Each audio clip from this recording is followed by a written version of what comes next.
ఏంట్రా బాబు నీళ్ళలో ముంచి లేపేస్తుంది వీటిని, ఏంటివి అసలు అనుకుంటున్నారా? హలో అండి అందరికీ, welcome to Jyotsnadevi handmade jewellery. ఈ బ్యాంగిల్స్ చూసారా ఎంత బ్యూటిఫుల్గా అనిపించినాయో? వీటిని సీక్వెల్ బ్యాంగిల్స్ అంటారు, లేకపోతే సీక్వెల్స్ బ్యాంగిల్స్ అని కూడా అంటారు. నేను ఓన్లీ సింగిల్ బ్యాంగిల్ని మాత్రమే రెడీ చేశాను, అది కూడా రెడ్ అండ్ గోల్డ్ కలర్ కాంబినేషన్లో రెడీ చేశాను. ఎవరైనా ఇలాంటి కాంబినేషన్లో చేసుకోవాలి అనుకుంటే స్క్రీన్ మీద కనిపిస్తున్న వాట్సాప్ నెంబర్కి మీరు ఆర్డర్ చేయొచ్చు అనమాట. 100K సబ్స్క్రైబర్స్ అయినందుకు నేను సారీ ప్రీ ప్లేటింగ్ బిజినెస్ని అయితే స్టార్ట్ చేద్దాం అనుకుంటున్నాను ఈ థ్రెడ్ బ్యాంగిల్స్తో పాటు. మీరు అలాంటివి ఏమన్నా చేయొచ్చా, చేయకూడదా, లేకపోతే వేరే ఏదైనా ట్రై చేయొచ్చా ఏంటన్నది కామెంట్ బాక్స్లో కామెంట్ చేయండి.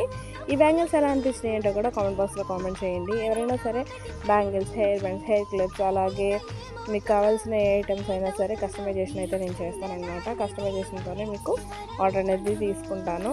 స్క్రీన్ మీద కనిపిస్తున్న వాట్సాప్ నెంబర్కి మీరు ఆర్డర్ చేయొచ్చు అనమాట. Please do like, follow and subscribe to my channel.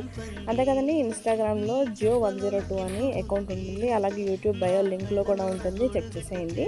Thanks for you watching. ఎలా అనిపించిందంటే కామెంట్ బాక్స్లో కామెంట్.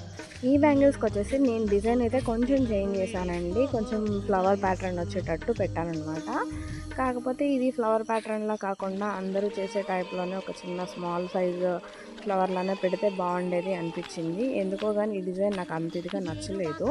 కాకపోతే లుక్ వైజ్గా వచ్చేసరికి చాలా బ్యూటిఫుల్గా అనిపించింది. మీకు ఎలా అనిపించింది? నార్మల్గా అందరిలాగానే చేస్తే ఓకేనా, లేకపోతే ఈ డిజైన్ చేంజ్ చేయడం వల్ల ఏమన్నా తేడా లాగా ఏదైనా కొంచెం కొత్తగా ఉందా అన్నది కూడా కామెంట్ బాక్స్లో కామెంట్ చేసి చెప్పండి.